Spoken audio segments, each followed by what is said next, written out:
Terima kasih Datuk Pengerusi. Saya mengucapkan tahniah dan syabas kepada Kementerian Pendidikan Tinggi kerana merupakan kementerian yang antara paling tinggi menerima peruntukan belanjawan tahun 2012 12.9 bilion ringgit. Perkara pertama yang saya nak sebut dan minta penjelasan daripada pihak Timbalan Menteri. Saya cuba cari kedudukan tabung Perbadanan Tabung Pendidikan Tinggi Nasional. Sebagaimana tahun-tahun lepas, PTPTN ini terletak bawah Kementerian Pendidikan Tinggi. Tapi tahun ini tak ada langsung maklumat ataupun apa-apa rujukan sak kepala dan sebagainya, baik di bawah tajuk bekalan, pengurusan dan juga pembangunan, langsung tidak ada. Sedangkan ada beberapa isu yang sangat mustahak tentang kedudukan PTPN, terutama apabila pihak kementerian membuat pengumuman bahawa Perbadanan Tabung ini telah merancang untuk mengurangkan pemberian pinjaman kepada para pelajar yang dikatakan hanya terhad kepada yuran pengajian sahaja. Maknanya cadangan daripada pihak tabung atau perbadanan untuk memotong yuran atau memotong pinjaman yang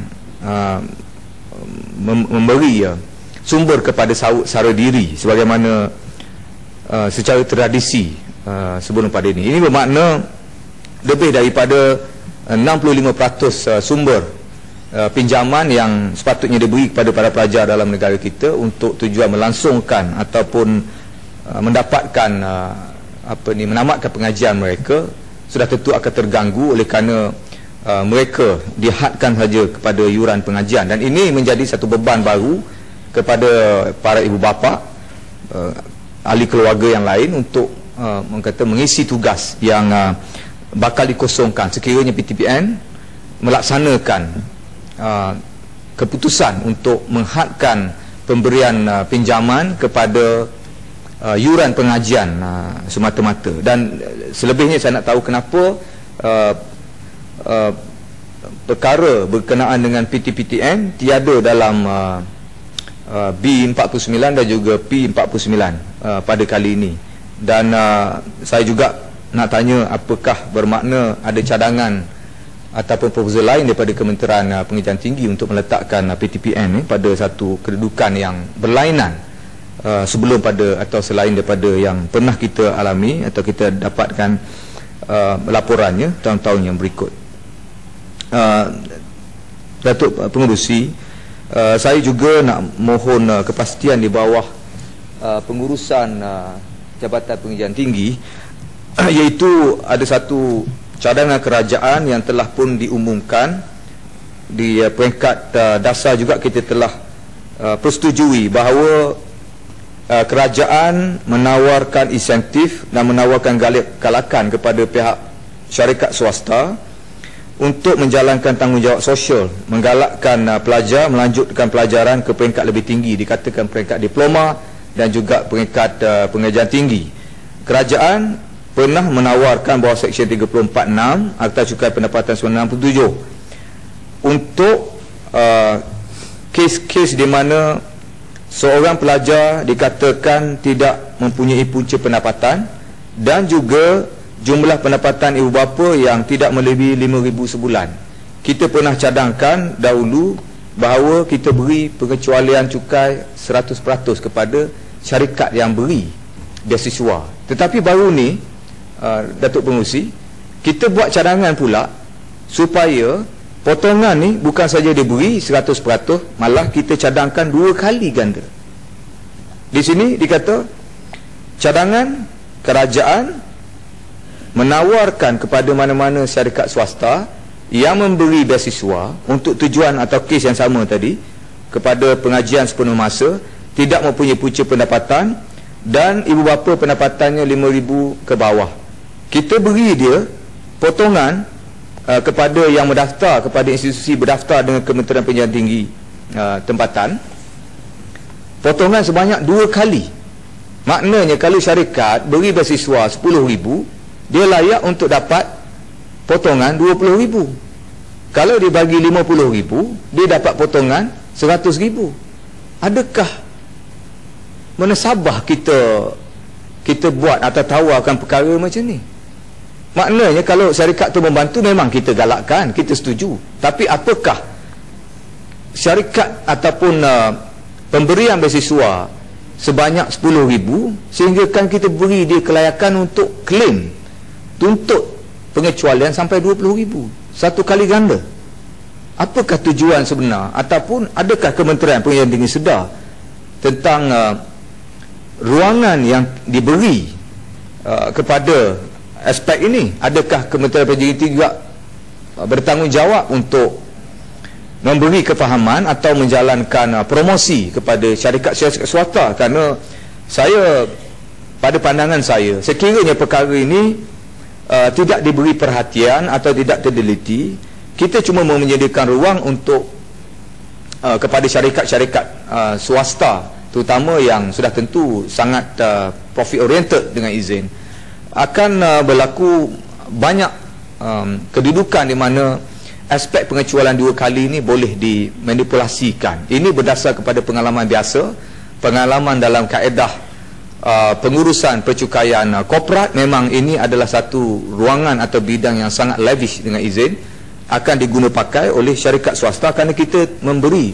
keizinan dan telah pun meluluskan kedudukan ini. Saya nak tanya, apakah peranan ataupun apakah cadangan atau kaedah nak diambil oleh Kementerian Pendidikan Tinggi untuk memastikan perkara ini tidak ada tidak berlaku satu manipulasi besar sebagaimana yang kita tahu.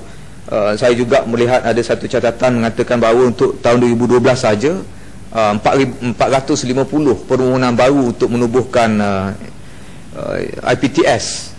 Tahun lepas 400 dan tahun sebelumnya 350. Ini bermakna dalam 3 tahun permohonan penubuhan IPTS mencapai 1,000 buah atau 1,000 lisen. Adakah benar perkara ini berlaku ataupun berdasar kepada laporan yang dikemukakan, berapakah jumlah yang sebenar kita luluskan setiap tahun?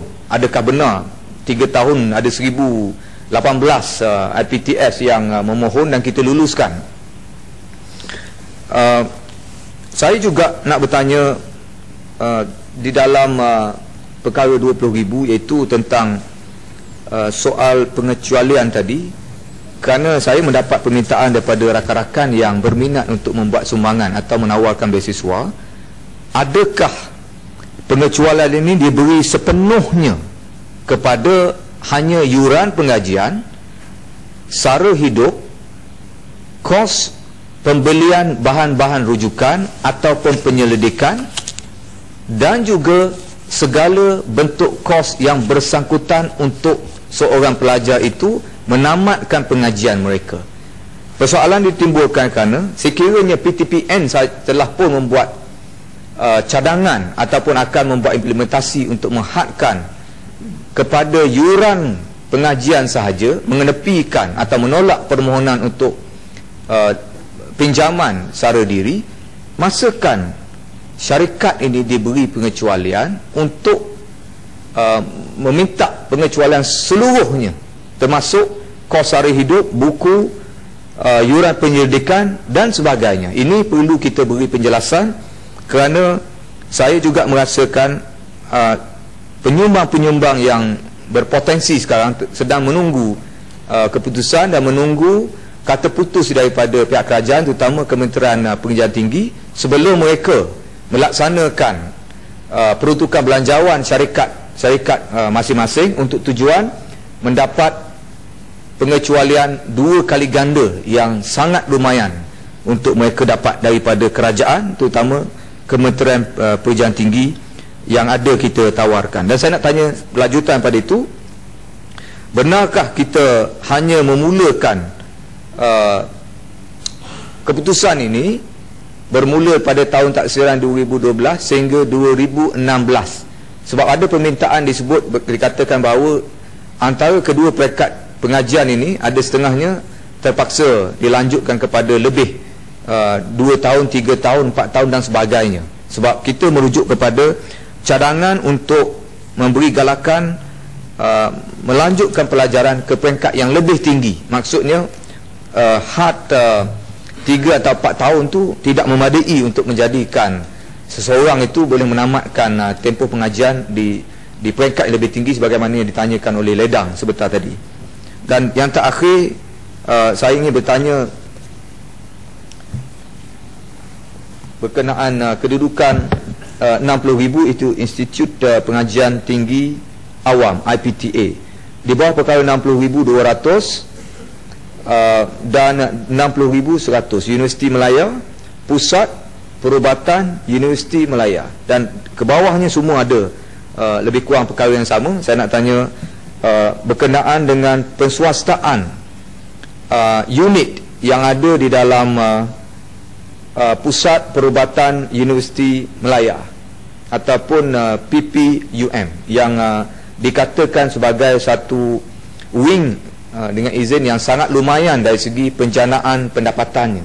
Oleh kerana unit ini menjadi unit yang mengenakan bayaran yang begitu mahal, begitu tinggi. Sebagai contoh, untuk kes-kes rawatan yang kronik yang dikatakan memerlukan rawatan lanjutan dan ubat-ubatan, kos ubatan yang terlalu mahal. Sebagai contoh, untuk satu rawatan dia boleh mencecah, sekali rawatan boleh mencecah RM14,000. Ini di antara pengalaman yang sempat saya catatkan. Perswastaan unit di bawah Universiti Malaya, iaitu Pusat Perubatan Universiti Malaya, walaupun peruntukan diberi kepada duanya hampir mencecah 1 bilion, tetapi saya nak tahu di bawah PPUM ni, adakah motif menjana pendapatan ini menjadikan wing ini self-sustainable dengan izin dan boleh membantu Universiti Malaya dari segi menguruskan sumber kewangan dan menjadi menjadi self-sustainable juga sebagaimana wing yang kita swasta. Terima kasih banyak.